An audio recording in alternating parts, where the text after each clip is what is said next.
All right, let's talk about a deal that sounds, well, a little too good to be true. Picture this. You're a county sheriff, you retire one day, and then the very next day, you're right back at your desk, doing the same job, but now with your full salary and your brand new pension. It sounds pretty wild, right?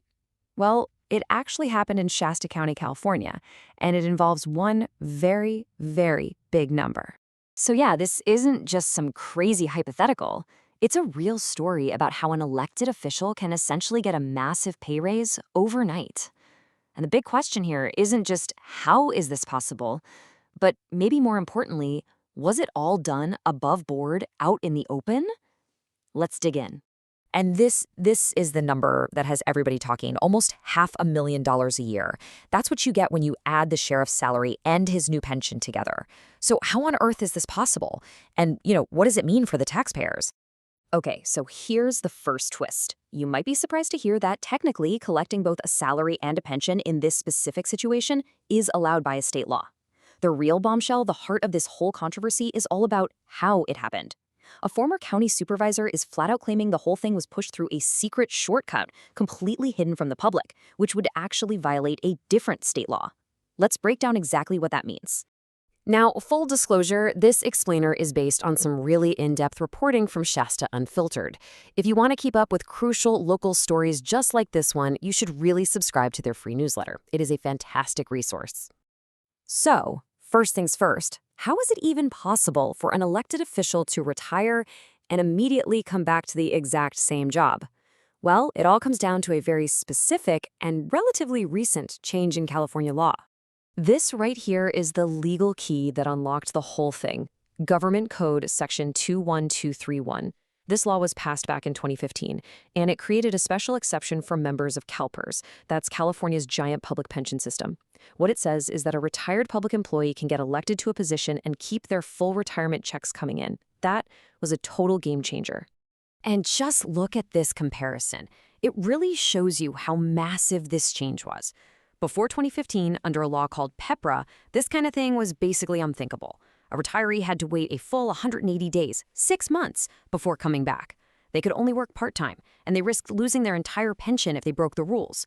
But after 2015, specifically for elected officials, whoosh, all those rules just went right out the window.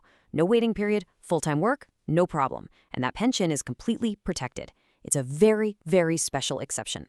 So if you look at the timeline here, the sequence is crystal clear.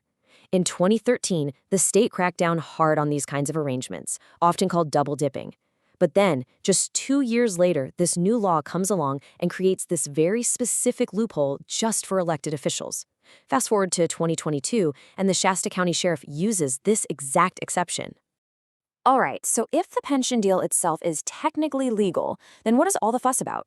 Well, the controversy isn't really about the pension. It's about whether the sheriff's reappointment to his own job actually followed the letter of the law. See, according to state law and the pension system's own rules, there's a really clear 4-step process for this to happen. First, the official has to formally resign. That creates a real vacancy. Then, they apply for retirement. Step 3, and this is the big one, they have to be reappointed by a public vote of the Board of Supervisors. Then finally, they let the pension system know. And here is the explosive allegation from former Supervisor Patrick Jones, who was actually the board chair when this all went down. He says that critical third step, it just never happened. He alleges there was no public vote by the board, nothing on a public agenda for citizens to see, basically zero transparency. He claims the whole reappointment was just handled behind the scenes, unilaterally, without the board's public consent. And the law that Jones is pointing to is Government Code Section 25304. It says that the Board of Supervisors shall fill vacancies for elected county officers. Now, in legal terms, that word shall means must. It's not a suggestion, it's a command. The law says this is the board's job. So why does skipping that vote even matter? I mean, what's really lost? Well, it's a lot more than just a little technicality. A public vote is what ensures they're actually following the law. It means the item has to appear on a public agenda where you, the citizens, can comment on it. It forces your elected representatives to go on the record with their vote. It creates full transparency, which is especially important because this all happened right before an election. So given these really serious allegations that the whole process was broken, the natural question is, well, what happens now? Can anything even be done about it? It seems pretty logical, right? If an appointment didn't follow the proper legal steps, shouldn't it just be invalid? But, in the world of law, things are rarely that simple. And this brings us to this fascinating legal idea. It's almost like a safety valve called the de facto officer doctrine. What this principle basically says is that in order to prevent total chaos, the official actions of a person in a role are considered valid, even if there was a technical flaw in how they got there. The public has to be able to trust that a sheriff's actions are legitimate, regardless of any procedural mistakes. So, what's the most likely endgame here? Well, the Board of Supervisors could just hold a vote now to retroactively approve the appointment. That's a pretty common way to fix procedural errors like this. And as of right now, nobody has actually filed a lawsuit over it. So the most probable result is that the sheriff just continues to serve under this exact same arrangement. Okay, let's zoom out for a second.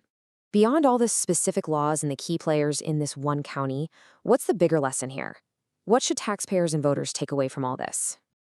I think this story is just a perfect example of how a completely legal, if a bit obscure, state law can get combined with alleged local shortcuts, and the result is something that most voters would find pretty surprising, maybe even concerning.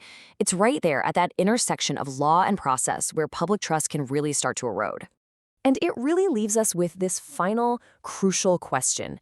Even if an outcome is technically allowed under one law, if the process used to get there breaks another law, one that's specifically designed to make sure things happen in public, doesn't that kind of defeat the entire spirit of open government? It's definitely a lot to think about. Hey, if you found this breakdown helpful, please do us a favor and hit that like button and subscribe to the channel. And to stay on top of the story and other important local issues, head on over to shastaunfiltered.com and sign up for their free newsletter. Thanks for watching.